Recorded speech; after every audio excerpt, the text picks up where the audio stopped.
ThatMusicBox Podcast, telling the stories of creatives in the music industry. Hello. Welcome back to ThatMusicBox Podcast. On today's episode, we're sitting down with a dear friend of mine who goes by the name of Antek Kaboviak. Now, Antek is a graphic designer who works a lot with hip-hop artists, and over the past few years has been establishing himself working with hip-hop artists across the world to do graphic design for them, basically. Alongside this, he's been working on other more corporate work to sort of build up his portfolio. Now, me and Antek have known each other all the way through university, but he's now about to move on and go out into the graphic design world and sort of test his skills out there. So I figured this would be a nice point to just sort of have a catch up with him and see where he's at and see where he's intended to go. We covered a lot of ground in this podcast, but most of it is about sort of building that initial brand as a graphic designer and how he's integrated himself with the music industry and how he's created connections and networked himself into establishing, relationships with artists and what he hopes to do with that in the future, basically. So whether you're a graphic designer, whether you're just a creative in general, this is going to be a really useful podcast for you. So stay tuned, and if you want to go subscribe to my channel, that'd be great. And if you are enjoying yourself at any point during this podcast, don't forget to leave a like on the video, that'd be much appreciated. Enjoy.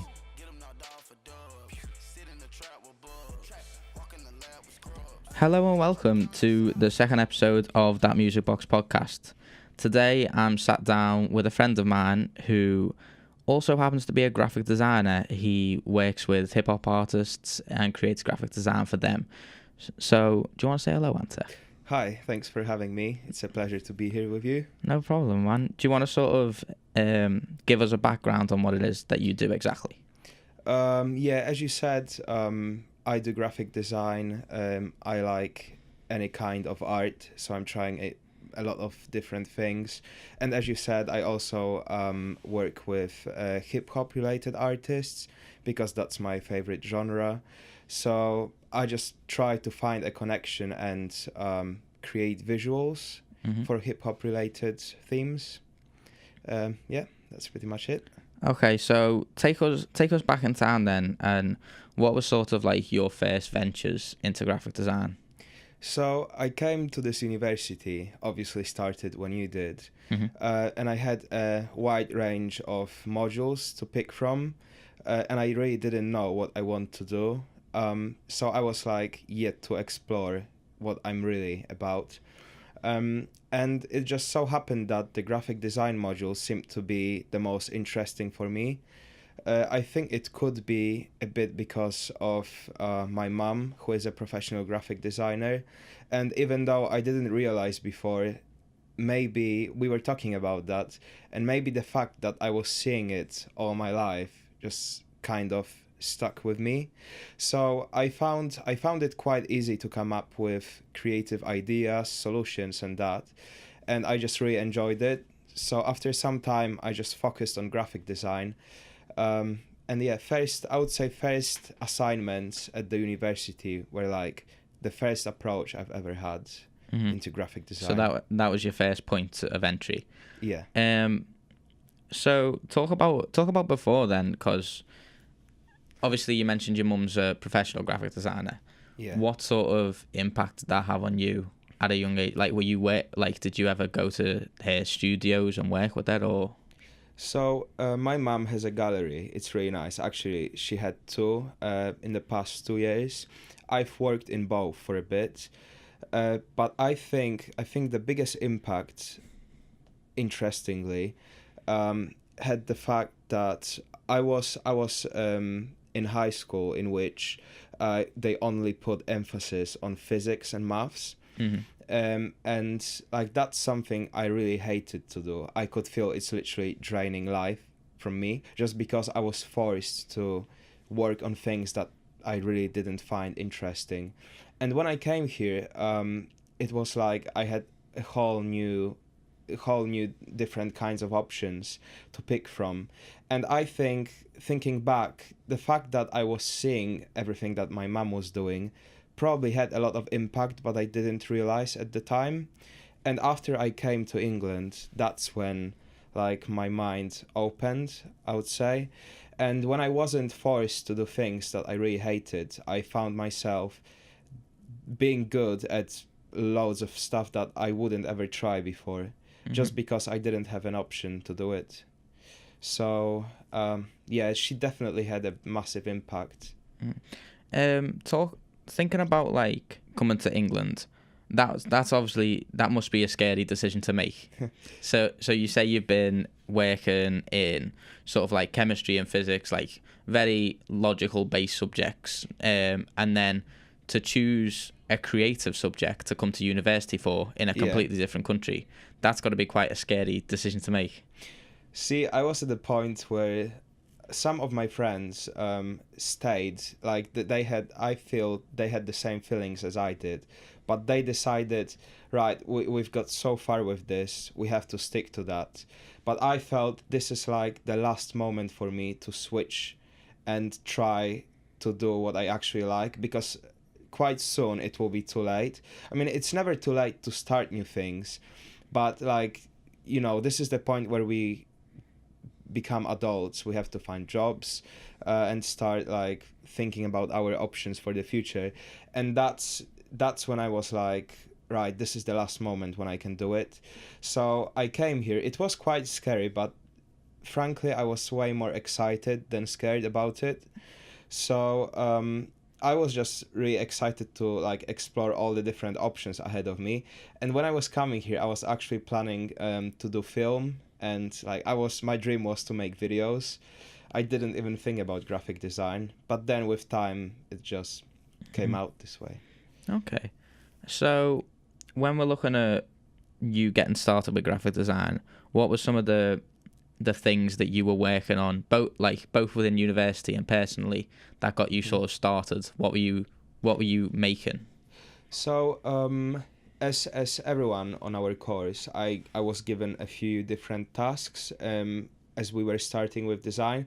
The first things I think everyone did was tracing images with pen tool in Adobe Illustrator. That was kind of the starting point. And then I remember I saw Matt Chan, a good friend of mine, who was making one of the assignments. We were to make a poster, I think, a film poster, something like that. And he was recreating, it's a very famous film. If it comes back to my head, I'll tell you. But he was basically making an alternative version of the poster. And the way he was making the illustration made me like so wanting to learn what he was doing.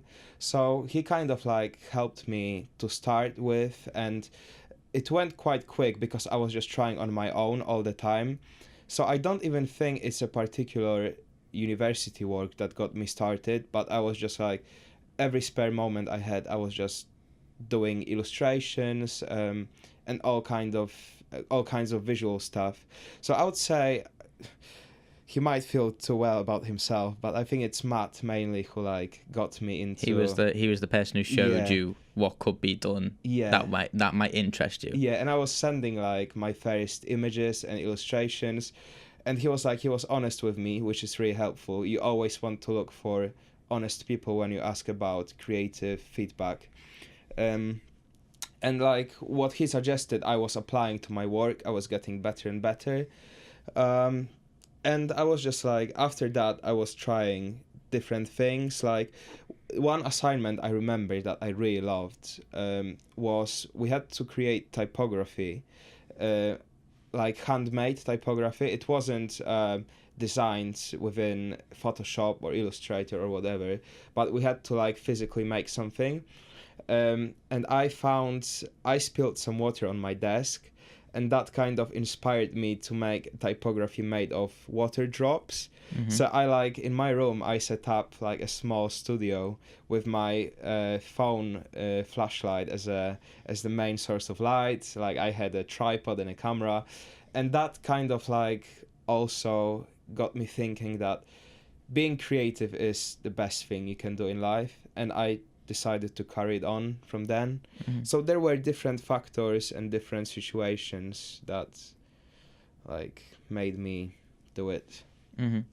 And how long was the time difference between you doing sort of that experimental work and figuring out what it was that you like took an interest in, and then getting into hip hop? I think it was the end of the first year. As you know, not everyone might, but I am a massive Travis Scott fan.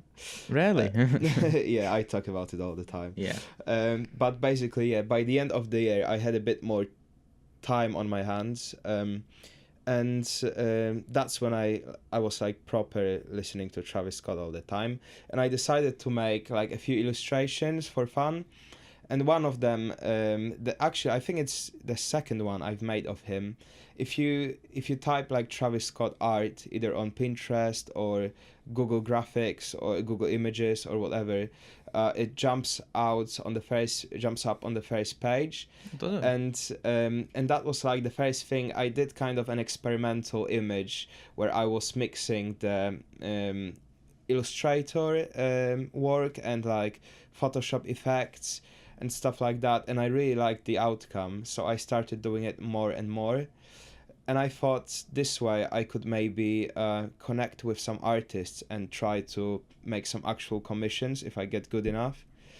And yeah, after some time, I remember there was one artist, he's not big, I don't even remember his name by now, but he asked me to do something. It didn't work out. But at that point, I was so excited that someone, whoever it was, asked me to create something. I did my best. It wasn't really good and it didn't work out, but that's how it normally happens in life. But you got that first taste of people want my work. Yeah, that felt good, and I thought I can definitely improve and look for more opportunities. Mm-hmm. Yeah. So, how did you go about looking for those opportunities? So I had like as I learned my first basics for graphic design skills, I just started creating more and more. And the first commission, the real one that actually worked out, the project was on all streaming services like Apple Music, Spotify, and that was with a good friend of mine that I'm in touch with till now. And his name was 12 AM by then. Now he's different. I think he's called Charcho. Charchi is an Australian rapper. Back when Antec first worked with him, he went under the name 12 AM. He has since rebranded but continues to go to Antec for some of his graphic design needs. Over on his SoundCloud, his songs tend to get several thousand plays. I'll make sure to put a link in the description so you can go check him out. And also see if you can spot any of Antec's work on there.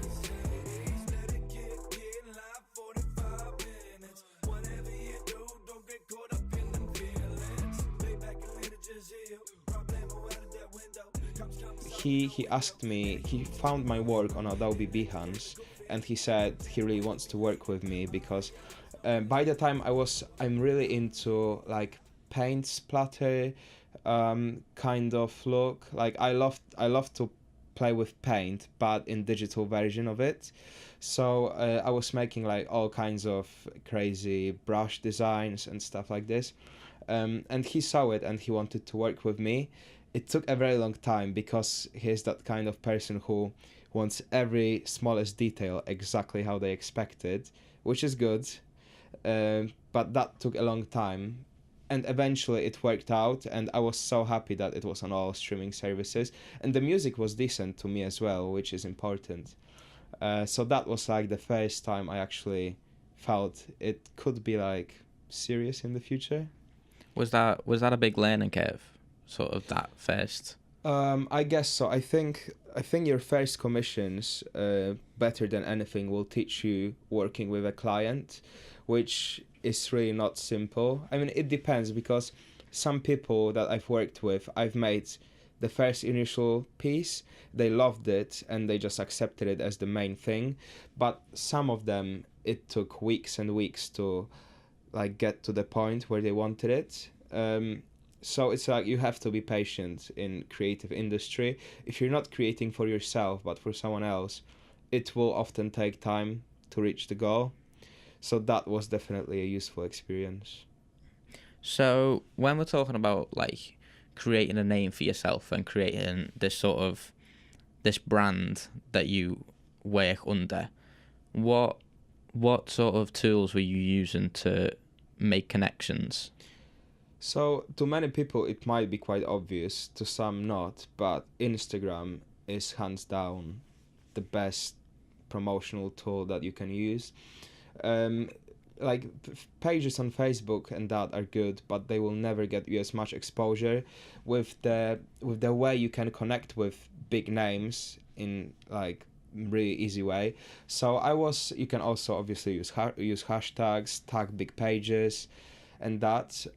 So it gets random people to see your work more than anything else. And the best thing I've ever done was, there was a big page, it was a massive page followed by A$AP Rocky, which was like posting the pictures of him all the time, and they were offering promos. So basically you pay a few or more dollars depending on the size of the page, and they repost your work, if it's good only, obviously, because they wouldn't risk their name.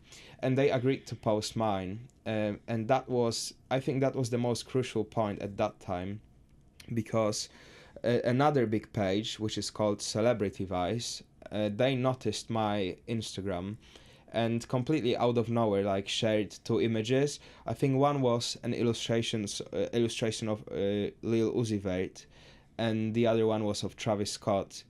And that's like, this page is followed by so many celebrities, like even by Virgil Abloh, for example. He like stays on track with that page. And when they reposted my work, I got like loads of people saying it's really, really good, and I should keep on going. And that rapper that you might have heard of now, which is called IDK.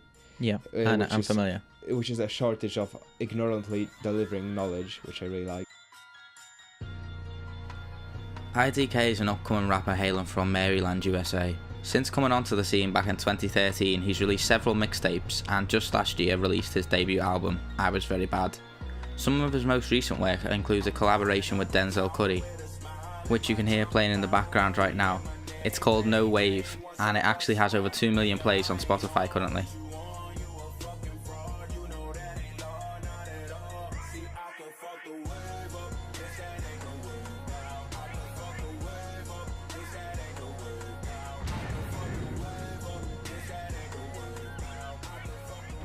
And this guy like messaged me straight away when he saw it, and he said, "I love your work. We have to create something together." That's another thing that didn't work out, but the fact that he messaged me and he followed me. So till now, it was a few months ago, almost a year, but till now he still stays on track with my work. I created a few artworks of him, and he always notices them, like leaves a comment, likes them, and all that.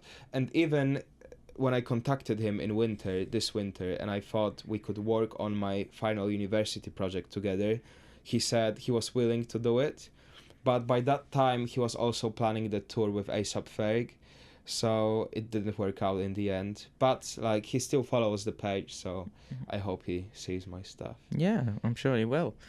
Do you think that's kind of important, sort of, when you're trying to make a name for yourself, is doing work that may not necessarily profit you? Like, it's not for a client, but you are just sort of showcasing yourself. I would say that's the most important thing, being willing to, like, obviously lots of people will try to use you, because as with other clients within hip hop, for some people it's like, they'll say, "Oh, you just like made an illustration, anyone could do that for a low price," or something. And some people will try to use you, but you have to learn that first experiences won't be paid. And even if you create amazing work, you might not get paid for it, but some more people will see it. And actually, when we talk about that, I recall a really, really good interview with Cole Bennett. Cole Bennett is an absolute mastermind who's managed over the past few years to make a big name for himself in the SoundCloud rap scene. He offers video production services to some of the biggest rappers you'll have heard of today. His style of video production is instantly recognisable, and one of my favourites is a collaboration he did with Ski Master Slump God for the song Catch Me Outside. If you haven't yet seen this video, I highly recommend checking it out. There'll be a link in the description. He said that his first commissions that he has done were paid with, for example, a hoodie. That rapper he worked for promised him a hoodie or something. And he said what I absolutely agree with, that you shouldn't start with like your head really high and trying to make profit of anything you're doing, because you will get there. If you're good, you will get there with time. But first works might not be paid. Yeah, on the last episode of this show, I was talking to a guy who runs Lil Wayne HQ, which is a huge Lil Wayne fan site. Yeah. And basically he talked about when he got started with web design, how basically what he was doing was creating little sites for rappers that he liked at the time. Yeah. And then he mentioned how, have you ever heard of Chameleonaire? No, I haven't. You'll know some songs. Should have. They See Me Rolling. Oh yeah, right. Yeah, there you go. Yeah, obviously, yeah. So basically, what happened is he was in like the end of high school, and Chameleonaire noticed the website and bought it off the guy. But what he bought it for was like some signed merch and t-shirts and stuff like that. But obviously, because the guy's young, he's like, yeah, that's really cool. It just makes you happy that people show an interest, and that was what spurred him on to then go and create this Lil Wayne fan site, which has blown up and is like world renowned. Definitely, that's the way. Mm-hmm. So if we're thinking more creatively as opposed to looking at the business side of things, when you were sort of delving into your sort of style, what were some of the influences on you? It's hard to say, because I wouldn't say I have one established style, just because of how many different things I'm doing. But as you could see, the first works I was making were kind of a mixture of dark themes contrasted with very vibrant colors. And that's kind of what I got from Travis Scott's music, because like when I listen to him, he obviously like mastered the craft of creating those dark melodies, like those amazing sounds. And I was trying to think of creating something that would match the sound visually, and that's what I was thinking about. So it's not necessarily you're always taking inspiration from graphics. You take inspiration from other creative areas. And if you are a creative person, you take inspirations from anything. Like loads of artists say that, but I will repeat that the best and the craziest ideas just come out of nowhere.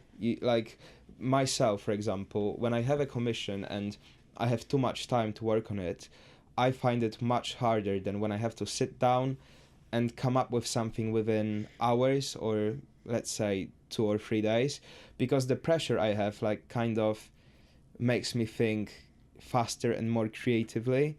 So for me it's like everything I hear and see, and also the pressure. If I'm under pressure, I'm way more creative than when I have too much time. Mm-hmm. So, and also coming back, you were asking how, like, obviously I'm not yet an established artist. I still have a lot to learn and yet to start my professional career. But you were asking what's important to get your work out there. And one thing I haven't mentioned is talking and meeting the right people. So I wanted to give a shout out to a photographer called Walter W. Brady, who was like, he's a photographer who works with the biggest celebrities. Like recently, he was shooting behind the scenes of Kid Cudi. I've seen the shots of Kid Cudi. Yeah, they look great. He is amazing. He has insane ideas, and like all great models want to work with him because they know that the outcome will always be great. And I sent him my work, and he really liked it. The first time I sent some of the flat designs that I've made, so like the first graphics, he gave me a shout out on his page, so that was quite nice. But then as I got more and more advanced, I kept sending my stuff to him, like the 3D models that I've made. And he started offering, like, he liked it so much that he was texting it to the artists that I've been making illustrations of. And he's just like, he's an amazing person, and you want to look for people like that, who like offers you help for nothing, and then you can help them out or return in some way. And it's just like pure love working between each other. And now that I've made one of my last biggest projects, I don't know if we'll talk about it later, but he offered sending it to Travis Scott's tour manager, and he planned it out in a way which gives us the best chance for him to see it. So like that's a person I wanted to mention because I owe him a lot. He's a great guy. Yeah, that's a great thing to do for another person, and yeah, I hope it works out for you. Thanks, man. So think about establishing those connections, like going about networking, because clearly networking is an important part of the media industries. Yeah. How do you normally start that conversation? It depends. I think it depends who you're talking to and how you connect. On Instagram, I try not to say too much if I message someone. I try to show my work because like famous people, big photographers and that, they get so many messages they barely spend any time on opening or reading them. And when you send your work, they instantly see something and they want to engage with it. So it's not that many people know and try that those big artists actually do use their time to look through the messages sometimes, and if they see something good, they do reply. And like that's how the biggest artist I've worked with so far noticed me, which is Dice Soho.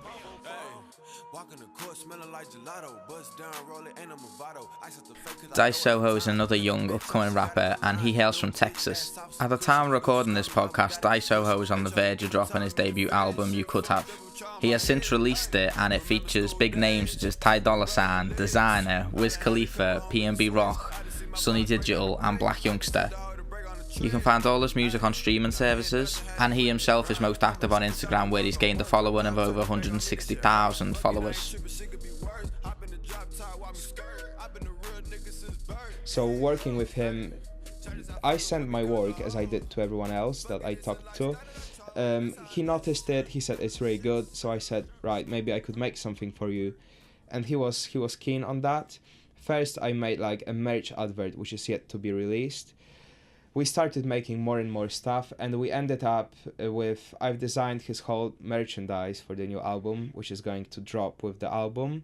That's really sick. He got a tattoo the tattoo is like a hand drawing I've done for the merch. So he liked it so much.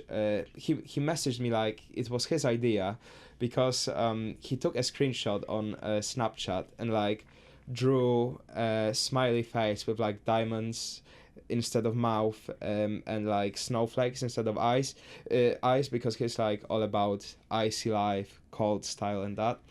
And I drew the illustration. He really liked it, and like a few days after, I just saw him having a tattoo. That's getting crazy. On his wrist under his Rolex full of diamonds and that. So I was really happy to see that. I know that the merch will be dropping. I made a cover for his friend as well, and that's the work I'm getting into. I'm not getting much material in a materialistic way from it, but I feel it's just pure. It's a good look. It's a good look for you, isn't it? It's a good look. Definitely. So moving back to working with clients. Yeah. When you get a brief, what sort of your first instincts with attacking that brief? Like in other cases, it really depends on a client, on what they expect. Because if the client says, create something for me, what you like what you think would be appropriate, then it's better for me because I do have the creative freedom. But sometimes, most often I would say, clients have something in their minds, and they want it to look exactly how they expect it.